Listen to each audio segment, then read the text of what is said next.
Hello, Achieve. Today's Thursday, February 18th, and we're going to go ahead and get started with our Pledge of Allegiance. Everybody please stand, salute, and pledge.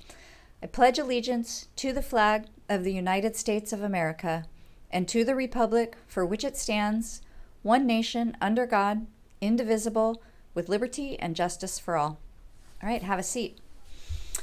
All right, so let's talk a little bit more about self-awareness. I'm going to show you that definition that we went through yesterday, which is basically if you can identify your emotions in a given situation and understand how your emotions are affecting the way that you might act, then you have a minute to think before you act, before you speak. And sometimes the message that we give to others isn't just the words that we use. The message is also conveyed through the way that we hold our body language. And actually, they say that the body language gives more of the message than the actual words. I think it was like 60% of the message comes from our body language, and only 40% is actually coming from the words that we say. So that's a huge part of the message that you're giving to people. So what I want to do is go through a couple of different examples of like negative body language that might give a message to somebody that you don't really intend. And then I want to do a more positive one and have you guys like talk about each one and think about what is the actual message that's coming from that body language. So you might need to pause the video in between each one to give yourselves a chance to discuss it before you do the next one.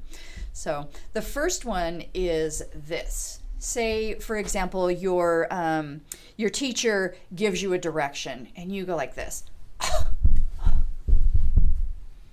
Okay, roll your eyes, sigh, walk away. What's the message that your teacher's going to get? Okay, here's the next one. Your parent or guardian comes up to you and says, hey, I really need to talk to you. And you do this. What's the message that your parent or guardian's going to get from you having your arms crossed, looking down, not making eye contact with them?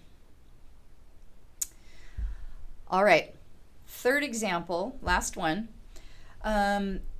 Your teacher comes up to you in the classroom and you don't know what's going on, but you turn towards the teacher, you have this open posture, you're facing them, you're making eye contact with them, you got your hands down at your side. What's the message that the teacher's going to receive from you when you have that kind of open posture? All right, have a good day, Achieve.